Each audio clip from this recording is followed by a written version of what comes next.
Welcome back to the seventh week of the course Energy Economics and Policy. As we started our discussion on energy market in the last week, this week also we are going to continue our discussion on the same. But unlike the structure that we followed in the previous week, where we discussed more theoretically about the perfectly competitive market structure and monopoly market structure, and tried to see whether the features of energy market allow it to be fit in the competitive structure or in the monopolistic structure. So there we discussed several features of certain energy markets, for example, the electricity market and natural gas market and so on. This week, what we are going to do, we are going to follow a little different structure of presentation. We will not start with any theoretical background, but we will start with a little bit of history here. This week, we are going to discuss about the oil market. Now, oil market has very defining characteristic. It has a very rich history, and you will see as we go on that the feature of the market, the structure of oil market, it kept on changing from time to time. What makes the oil market very interesting is that from the very beginning, I mean, in 18 mid 19th century, 1859, when commercially, the business of crude oil and oil refinery started, from that time onward, I mean, it took some, 1 decade to build up the industry. But after that, what we see, the oil market was really an international market in nature, right, from the very beginning. And therefore, it observed different international players, different international production houses, how the interplay went on, what kind of influences they had price, what kind of market share did they have, all of this kind of things. It creates a very rich history of formation of oil market at the international level, and that is what we are going to discuss in this week. So in this video, whatever material we cover, they're going to be more descriptive. Later on, we will move towards the analytical parts of the energy market, or more specifically of the oil market. Now, in this week, if you look at the slide, you will see that I have written it as oil market, the pre-OPEC era. Now, OPEC is the Organization of Petroleum Exporting Countries. It was formed in 1960s. And this was the rupture point in the history of oil market. So what we have done, we have divided the lecture essentially into two broad parts. One is the pre-OPEC era, and the other is the era after formation of OPEC. Now in this video, now even if you talk about the pre-OPEC era, that is quite long. So that era also we divided in two parts, and in this video we are going to talk about the first era before the OPEC. This lecture is basically based on one of the chapters that I have taken from the book Energy Economics Concept, Issues, Markets and Governance by Professor Subhesh Bhattacharya. This is the book I have been referring in the previous lectures as well. This is chapter 14. It's called International Oil Market. If you're interested, you can visit and you can check the chapter. So most of the material of this discussion have been taken from this chapter. So as I was saying that the oil market has a very, very rich history. It has seen lots of ups and downs, very different type of participation of different, international companies and different ways of behavior, different types of margin and acquisition and so on. So we try to divide the phases in oil industries in different parts.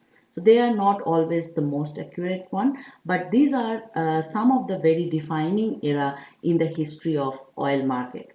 So we will start with 1859 when the commercial operation of oil started, and for 10 years or so there was the period in US is called the period of oil rush. So we will explore each of the periods separately, but I'll just tell you the names at the very beginning. During 1870, the Rockefeller Company came into the picture, and the Standard Oil Company, the oil company that they set up was called the Standard Oil Company, and that was again a very defining moment in the history of oil industry. Then we come to 1911 to 1928. Here, actually, the monopoly of the Rockefeller company, the monopoly of Standard Oil was towards the decay, and we see some sort of competition arising in the oil market as more number of oil companies participate in the market structure. This went on till 1928. 1928 is actually the era which is called the rise of Seven Sisters. So you will see that when we talk about Seven Sisters, these are the new oil companies that were formed out of Rockefeller Company, or out of the Standard Oil Company. So this was the period where seven oil companies dominated the world market till 1960. So if we look at these four phases, these are the defining phases before the OPEC was established. Now in 1960, the OPEC was formed. We will discuss about the formation of OPEC and the initial years with OPEC. Then we will talk about 1973. We all know that was that was the year where the world experienced the first oil shock following the Yom Kippur War and certain political tension in the geopolitical environment. Then we will talk about post 1975, which also experienced another oil price shock. However, that period was also considered to be a period of demand stabilization. Afterwards, we discuss about multiple phases in post 1980s. Those are a little different. So these are the different phases which are very important if we want to discuss about the emergence and try to understand the structure of the international oil market. So we start with the pre-OPEC era, and as I said in this lecture, I am going to discuss about the first phase of pre-OPEC era. So let us start with a little bit of history. There is a lot of dispute and there is a lot of controversy about who was the first, who was the first one to commercially started digging the oil out of the wells. There are many opinions about this. So one of the most strongest position is that Colonel Drake and William Smith, they operated a well which was situated near Pennsylvania in US, and in that well they actually found oil in 1859, and that was considered to be the first modern well in the history of crude oil. So one claim is that they were the first one to use a drilling process. Before that, it was all kind of digging process that was going on. So if we try to go back a little behind, I mean before 1959, oil was actually found out in the coal mines, and then it was realized that it can be used as a fuel, and then people slowly got interested into it. However, whatever be the beginning of the oil industry in the world, we can see that after 1859, after the Drake and Smith's oil came up, there was a lot of rush to find out whether the land that you are owning at the subsurface level, whether that has oil or not. So people really got interested into it. Now this period was called the oil rush, and it was sort of a private initiative which was going on. Now it was facilitated by the fact that if you look at the law of US, it says that the ownership of underground resources, it was conferred to the owner of the land. So if I have a private land holding, I am also owner of the resources that is there in the underground. So at private initiative, a lot of drilling activities were on. So everybody tried to find out whether there is oil beneath the land that they own. And it was not really, I mean, in terms of a commercial purpose, I mean, the commercial model was yet to be developed, but people could understand that this is a valuable resource which they can have. And the second thing they could also understand, what they wanted to do is that it was a competition among neighbors. So what happens in after 1859? So 1859 to 1870, this for this one decade, there was a lot of activities, private small activities went on towards the drilling and discovering of oil in the land of US, especially surrounding the Pennsylvania region. Now, one need to understand that although there was a rush to find out oil, the technology was premature at this stage. So the technology was not quite able to tell you whether the stock is there or not. It was not very efficient to dig out the oil as well. So although a lot of activities went on, the efficiency level was not very high, and therefore you see what I have written. Given the low rate of recovery, if you look at the third point, so given the low rate of recovery of oil with less technological advancement, it led to high rate of drilling with low rate of recovery. So a lot of investment, a lot of activity, but there was a low rate of recovery. Why was that so? Because of the technology. Also, not enough studies were undertaken to understand whether the oil reserve is there or not. So the initiative was entirely ad hoc in nature. Okay, so we see that there was a oil rush. So there was an supply of oil in the market, if you think in that way. Now, the moment we think about oil market, it's not only supply but the demand also comes into the question. During the middle of this 19th century, the demand for oil was, however, very very limited. You don't have demand for oil from the automobile sector. You don't have demand for oil, for example, from the industries and so on. So this is not a known fuel. So the only use that people could think about of oil was to use them as a lighting fuel. So although the supply was the production of oil was going on in an inefficient manner, whatever supply was there in the market, that was too much to match the demand. So there was an excess supply in the market. Therefore, during this decade of oil rush, we see that the supply of oil is increasing through private ad hoc initiatives.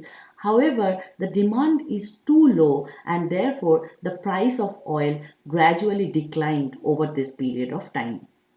So during the oil rush, the market actually experienced high supply, low demand, and therefore a low price of oil. So this is the beginning of the commercial operation of oil. On this, you can say, is the genesis of international oil. I won't say international at this point, but this is probably the genesis of oil market. Let us see what happened in 1870. Now, whatever we have talked about so far, this is basically focused on the production of crude oil. So you take the resource out of out you take the resource out. However, when you get the crude oil is really not the usable form of fuel. So you have to make them usable. That is one thing. Second thing is that you are digging out the oil out of some well, but you have to transport it to other places.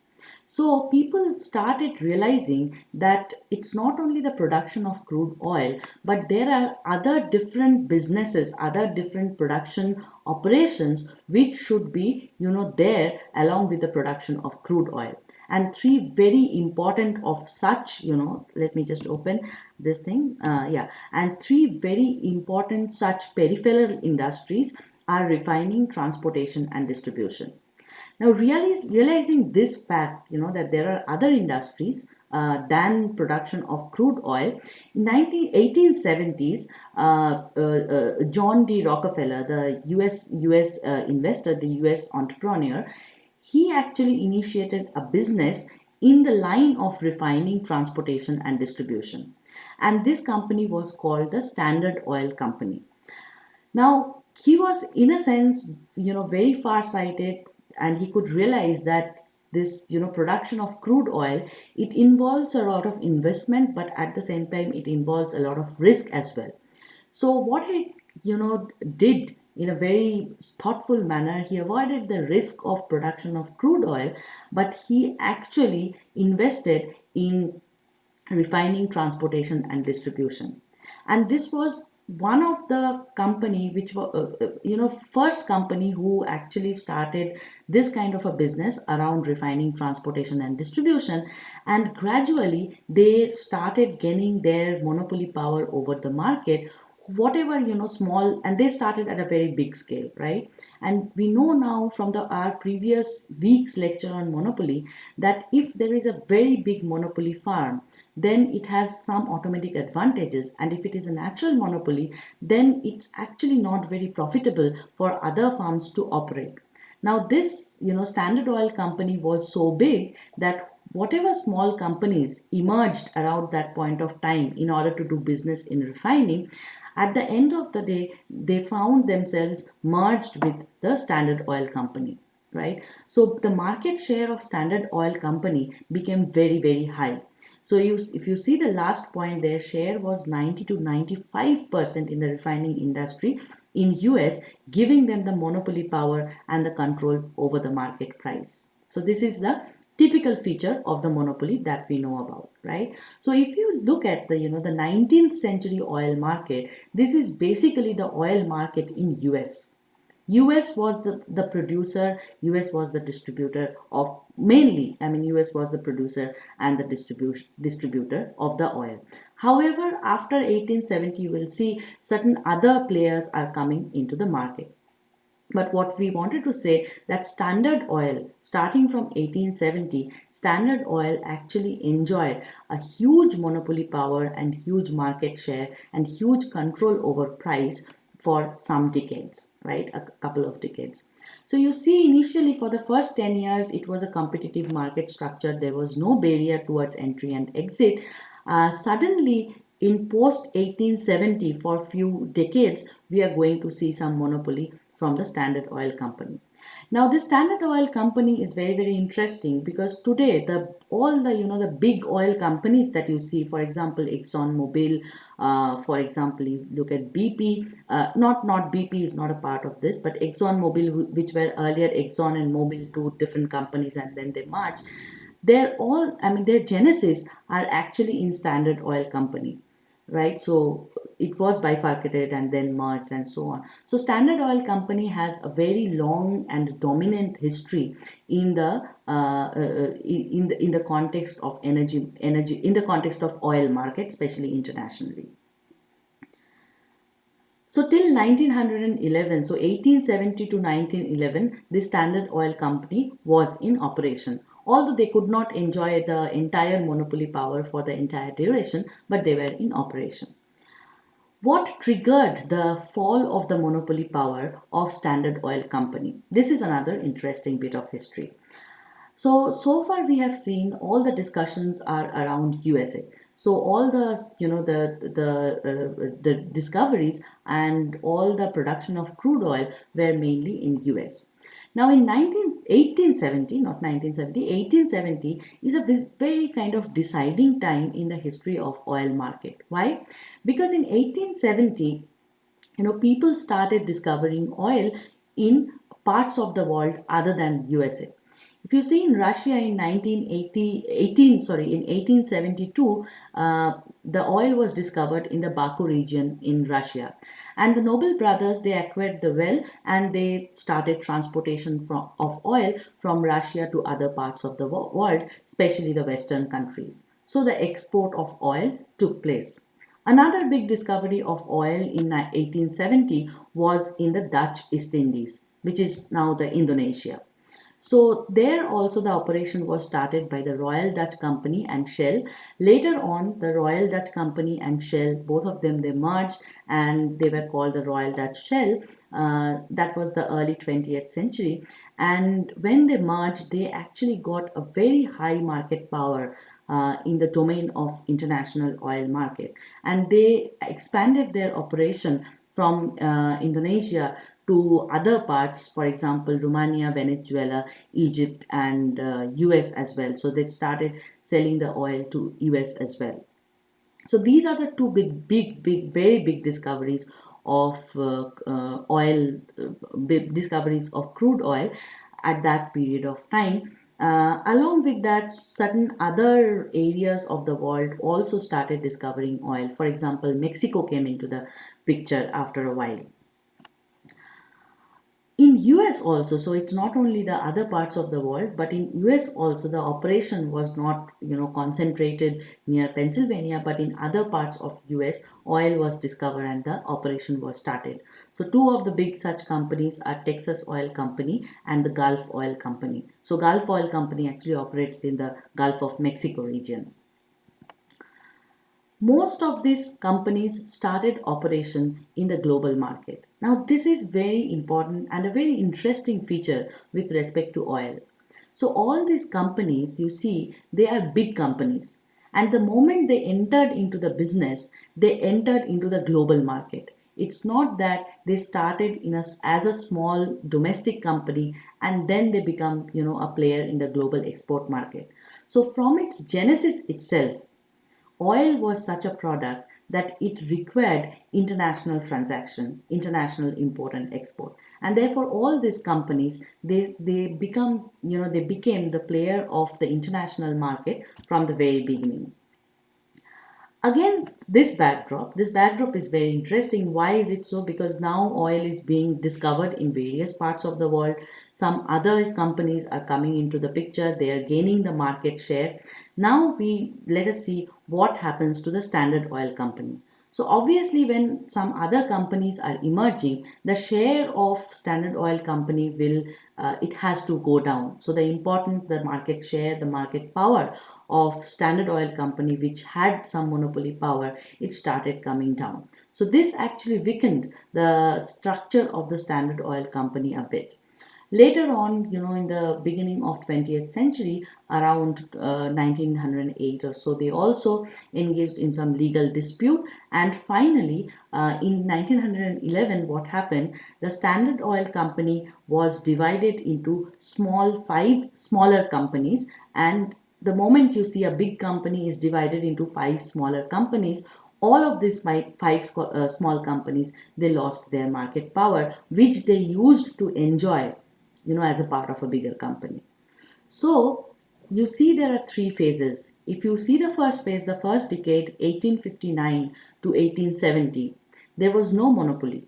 1870, there was emergence of Standard Oil Company, Rockefeller Company, and therefore you see that they enjoyed a kind of market power, they enjoyed kind of a monopoly power for a few decades. However, the situation was so that gradually other companies came into force and they started operating, and the Standard Oil Company also broke down, and now in the market there are multiple suppliers. So the monopoly structure again breaks down. I'm not going to say that this led to a kind of perfectly competitive market structure, but if you think the market in a scale, perfectly competitive market being in one extreme of the scale and monopoly being to the other extreme of the scale, then definitely during this period, during the early 20th century, the market structure of international oil actually moved away from monopoly towards little bit of competition. Okay.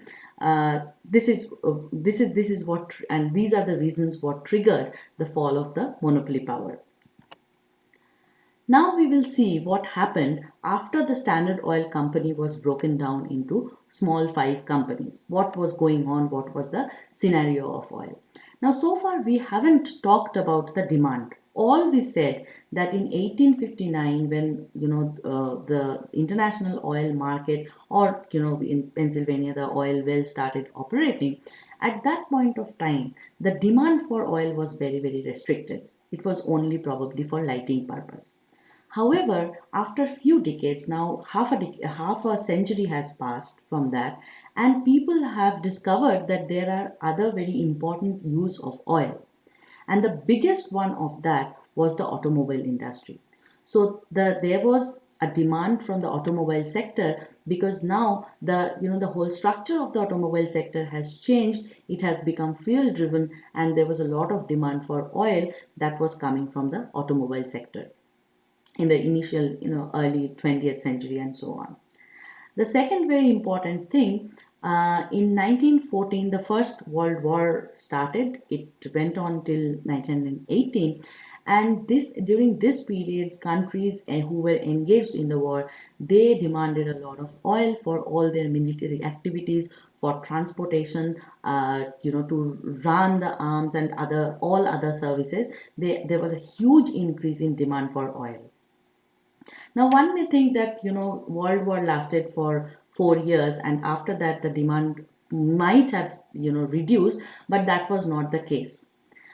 This initial part of this initial decade of 20th century, it gave a boost to the demand for oil, and which never, kind of declined. It went up and up. So this is the era where, for the first time, the oil market actually experienced a high increase in the demand for oil. Thirdly, high demand also came for the industries.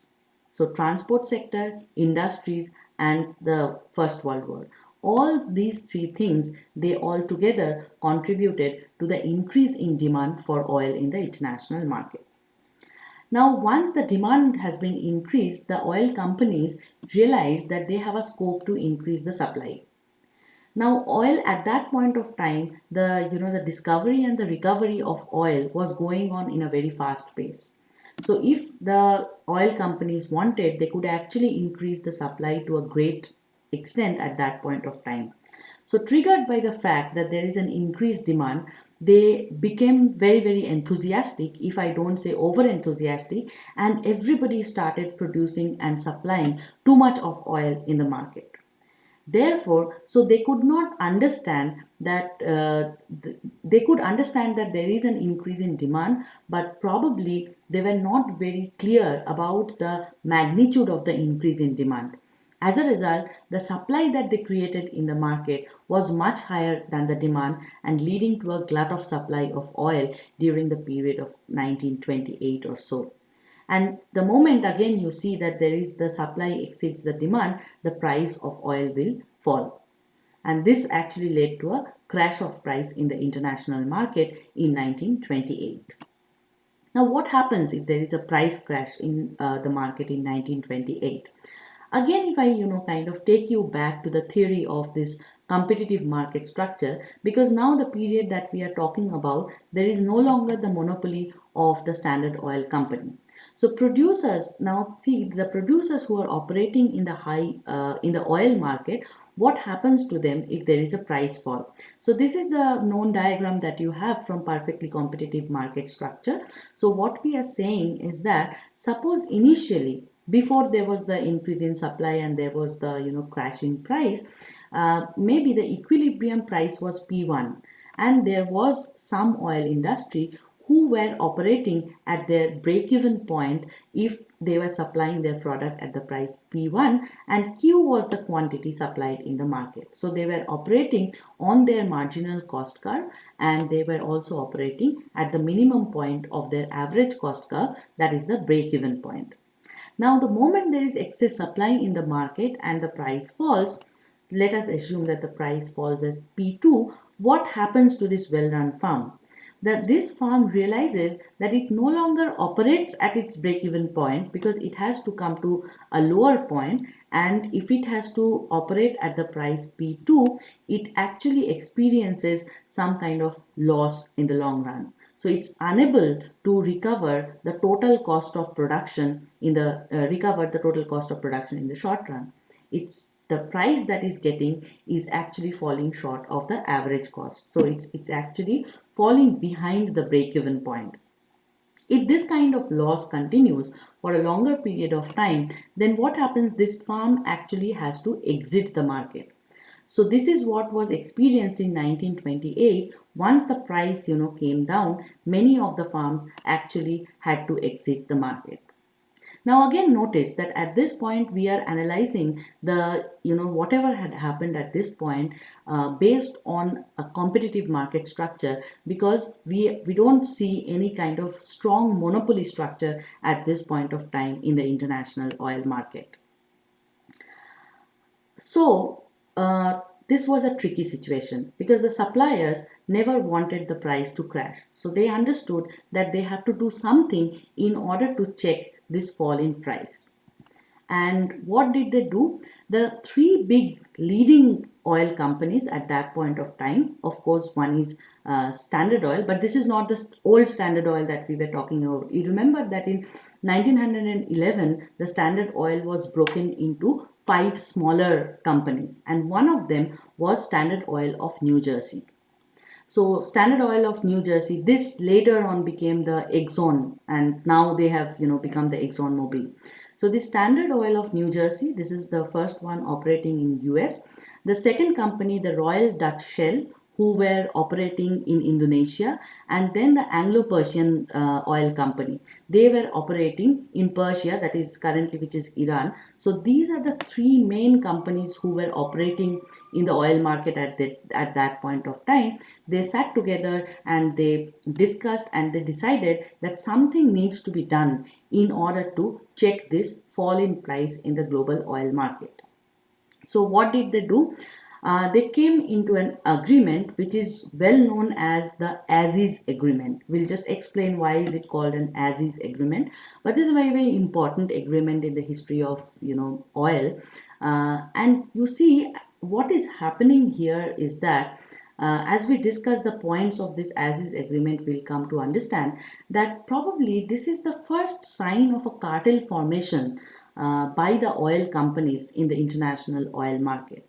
So what is cartel formation?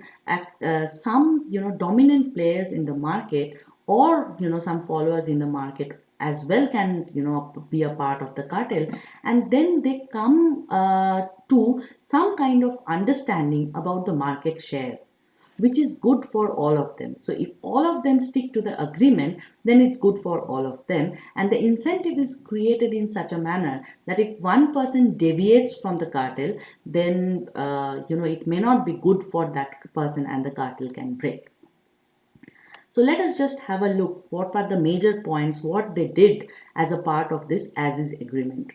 So before I go to the points of the As-is agreement, one very interesting thing, and this is often the characteristic of a cartel.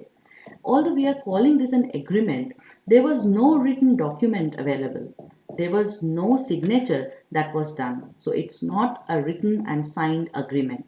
It was a verbal understanding that was actually negotiated within a group of major players in the oil market in 1928. What did they say? They said that in order to check the falling price, what these companies should do is that not only these three companies but some other companies also joined. For example, the Texas Oil Company joined. You will see many, I mean, some 6 7 other companies also joined, and they decided that they are going to stick to the market share, their market share, which is existing in 1928. So that is where the name As-is come from. So the market share is going to remain as it is in 1928. So if the market share of, for example, Standard Oil Company of New Jersey is X% in 1928, then in future also it's going to keep it X%. Now why keeping the market share constant is so important? Because you see, when the market realizes that there is an expansion of demand, then each of the oil companies will actually try to produce and supply more in order to increase their market share. If you increase your market share, then you gain some market power. Now this, the initiative to increase the market share is actually leading to oversupply in the market. If you fix your market share, and then when their demand increases, all the companies, they sit together and they say, okay, the increase is demand is by, for example, 5%. Then all of us, we are going to, whoever is in this cartel, all of us, we are going to increase the supply in the market in order to suit that increase in demand by 5%. However, our increase in supply will be in such a manner that the market share remains constant. So nobody is going to cheat the other and exceed the market share as compared to what is existing in 1928. So this was the unwritten agreement and understanding, which was understanding that these companies came to. They also agreed to the fact that they will increase the supply when they get a clear indication that there is an increase in demand. So the market will be demand driven, not the supply driven. So when there is an increase in demand, then only the supply will increase. Now, why this particular clause that it should be demand driven has a very strong implication to check the fall in price. Let us look at this diagram. Let us assume this is the initial demand condition. This is, you can think it is a moderate demand condition. And this is the initial supply of oil in the market by the existing companies. So E1 is the equilibrium where supply is equal to demand, and the price that is charged in the market is P1. This is the equilibrium price that is decided. Now, if it is the case that irrespective of increase in demand, or let us say that if it is the case that the supply increases when there is no increase in demand, then what happens? So the demand curve doesn't change, however I'm increasing the supply, so the supply curve shifts rightward. As a result, what happens? The equilibrium shifts from E1 to E2. The moment the equilibrium shifts from E1 to E2, the price falls from P1 to P2. So this is what was actually happening in the oil market before they came into this as-is agreement. Okay, so the price falls to P2. Now what they are saying that the supply will increase only when the demand increases. That is, the supply curve will shift from supply curve 1 to supply curve 2, but only if you have a clear indication that your demand has also shifted from demand curve 1 to demand curve 2. Now you see, if the supply was in response, increase in supply was in response in increase in demand, then your equilibrium point doesn't shift from E1 to E2. It will rather shift from E1 to E3, and therefore the price will remain unchanged. So if your supply actually comes in response to the demand, then probably there will be a check on the price so that it does not go down in the international market. So this was the idea behind the agreement that they had. This is this is what we were saying, that if you form this kind of a cartel, probably I will not go into the details of the theory of cartel and so on. So probably it gives you a situation that if all the parties stick to the cartel, stick to the agreement, it's good for all of them. However, if one person breaks out of it, then it's bad for everybody. So that is the idea of cartel in many of the times. So this is a turning point in the history of oil market, the international oil market, this as-is agreement in 1928. Now, one very crucial component or crucial offshoot of this as-is agreement was the Gulf Plus pricing scheme for international oil market. So we will discuss briefly what is this Gulf Plus pricing scheme. This actually stayed for a long period of time, the essence of this Gulf Plus pricing scheme, and then the market moved out of this particular scheme. But this was one of the very important pricing mechanism in the oil market during 1927-28.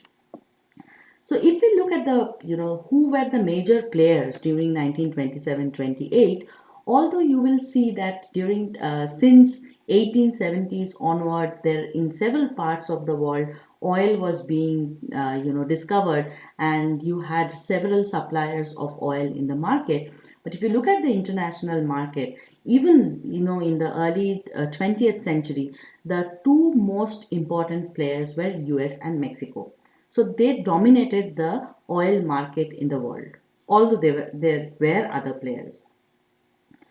And the price, and since they had a dominance over the market, the price of oil was majorly dependent on the price that was quoted in the Gulf of Mexico, right? So they were controlling the price as well. And there was, it might seem a little illogical, or it might seem a little sort of, I would say, weird, the mechanism of price that they followed, but it had a logic. It says, if I read this third point out, it says, irrespective of the location of the supplier. Okay, so irrespective of the location of the supplier, and the final demand, the price charged, the oil price charged would have been the price at Gulf of Mexico plus the transportation cost to the demand location from the Gulf of Mexico. So no matter who the supplier is, whether you are supplying the oil from Indonesia, whether you are supplying oil from Europe, or whether you are supplying oil from Iran, it doesn't matter. The price that you can charge is actually some base price which is quoted at Gulf of Mexico, which is still okay, plus the transportation cost from Gulf of Mexico to the location from where the demand is coming. So it's not the transportation cost from the supply location to the demand location. It is the transportation cost from Gulf of Mexico to the demand location. Okay, and that was called the Gulf Plus pricing scheme. So the base for the entire pricing scheme was the Gulf of Mexico, and this could happen because of the kind of dominance of US and Mexico in the world oil market at that point of time. This will become a little clear as we go into this explanation. So if you look at this map of the world, here is Gulf of Mexico. So okay, so here is Gulf of Mexico, and here somewhere we have Iran, right? Now let us assume that we need to supply oil to Brazil. Okay, now if I have to supply oil to Brazil, given the Gulf Plus pricing system, what do we have?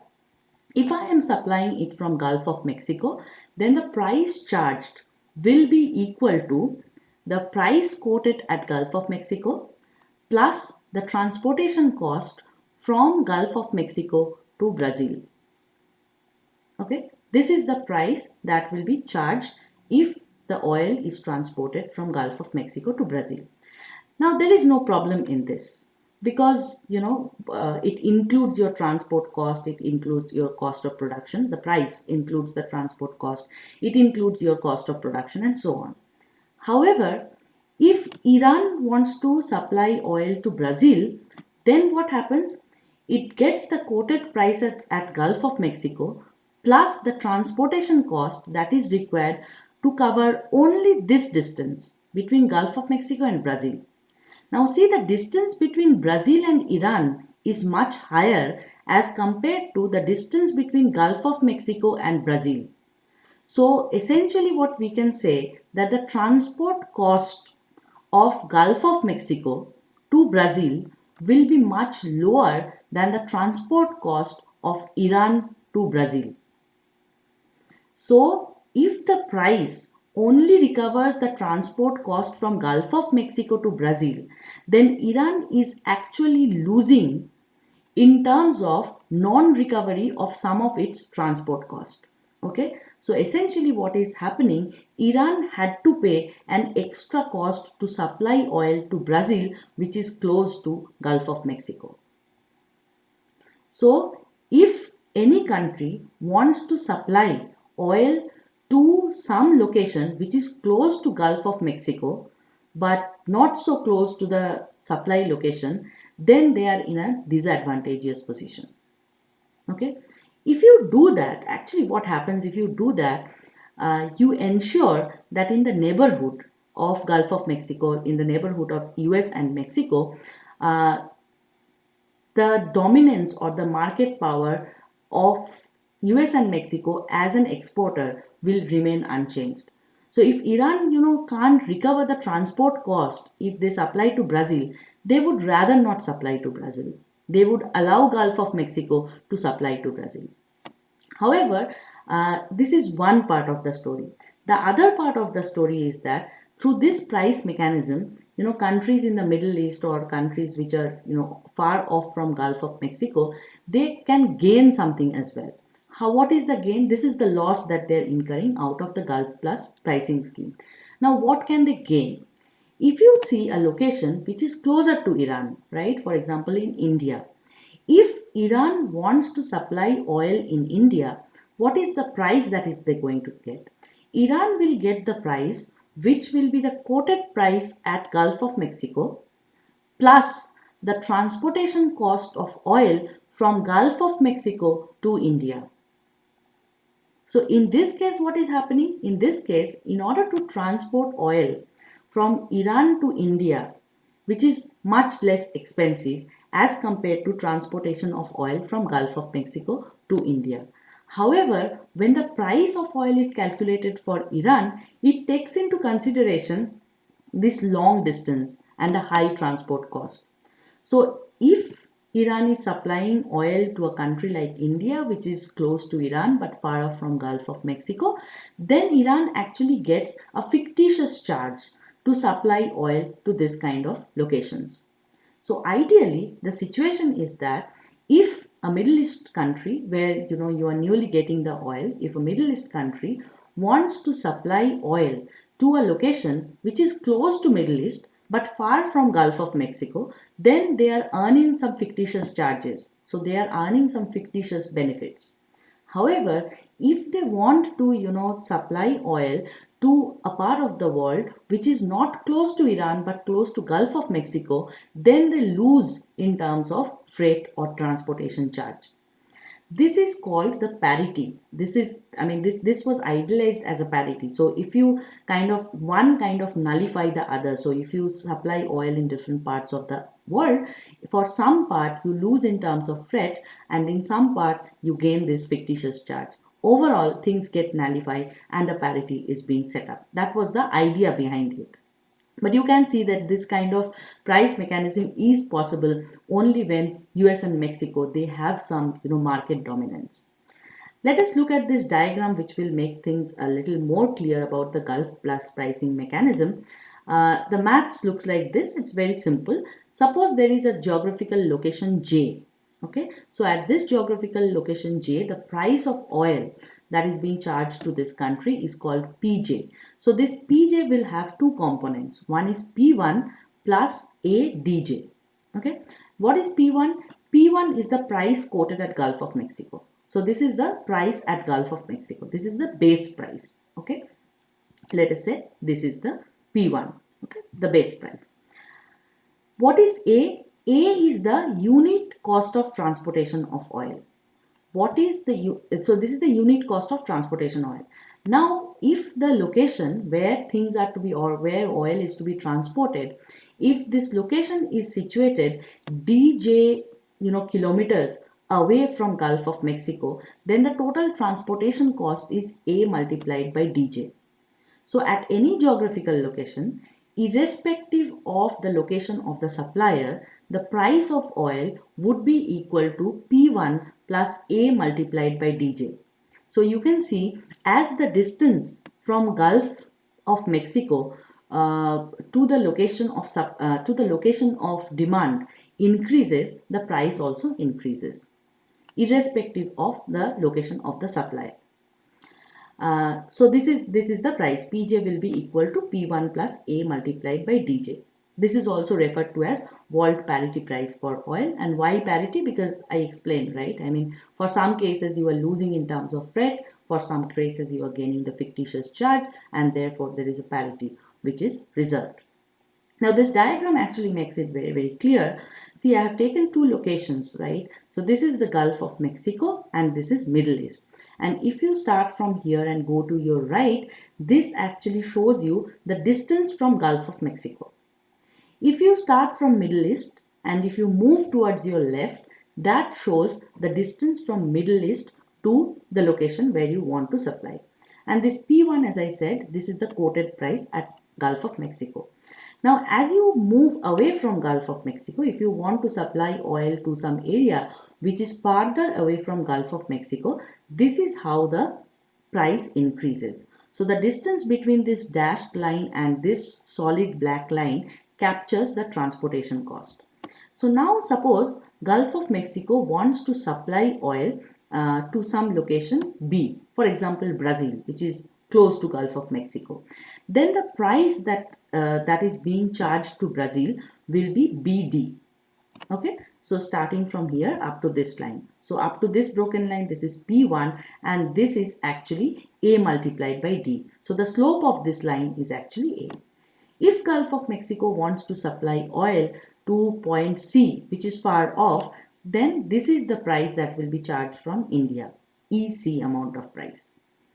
But whether it is far off or whether it is close, the price is covering the actual transport cost. So there is no problem. There is no fictitious charge or there is no payment of freight from their own pocket for the Gulf of Mexico. However, the trick comes here. If you are supplying it from the Middle East, you remember that this is the Middle East, and as we are moving left, we are going farther away from Middle East. So the distance between the Middle East country and the the demand location actually increases. So if you supply from Middle East, then actually the cost of supply increases along this line. So as you go farther away from Middle East country, your cost of transportation increases along this line. Here also the absolute slope of this line is A, and the distance between this dashed line, broken line and the solid line is actually A multiplied by dj. So this distance is the transportation cost. So this line captures the actual cost that is incurred by the Middle East countries in order to supply oil to different locations in the world, right? Now see what happens. Now suppose this Middle East country, they want to supply oil to Brazil. What is the price that they are getting? They are getting the same price as the Gulf of Mexico getting. So the price that the Middle East is going to get is again BD. However, the cost that they are incurring is more than BD. The cost that they are incurring is actually FB. So this FD difference, this is something which they are unable to recover through the price mechanism. And this FD part is actually the freight that this Middle East country has to bear from its own pocket. So this is the freight to be absorbed by the Middle East producers. This is the loss for the Middle East producers. However, the same Middle East producer, when they are supplying to India, then what is happening? You see, the price that they are charging, that the price that they are getting from India is actually EC, same as whatever is getting the Gulf of Mexico is getting. But what is the cost of supply of the oil? The transportation cost is much lower in this case. In this case, CG would actually, this is G, so CG would actually represent the cost of supply of the Middle East country to a country like India. However, the price that they are getting is higher than the cost of supply, and this gap represents this difference between the cost of supply and the price. So this EG part, this is actually a fictitious charge which is again being absorbed by the Middle East countries. So this fictitious charge is a gain for the Middle East country, and this freight that they are losing, this is actually a loss for the Middle East countries. So this shows that the Middle East countries, or this is an example, any other country for that matter, would actually be reluctant to supply oil which is farther away from their supply location but close to the Gulf of Mexico. So this is the mechanism through which US and Mexico kind of secured their neighborhood zone where they are exporting oil. So this is where we are going to stop in this lecture, and in the next lecture we will continue with this, and we will talk about what happened in post 1928 era. Thank you.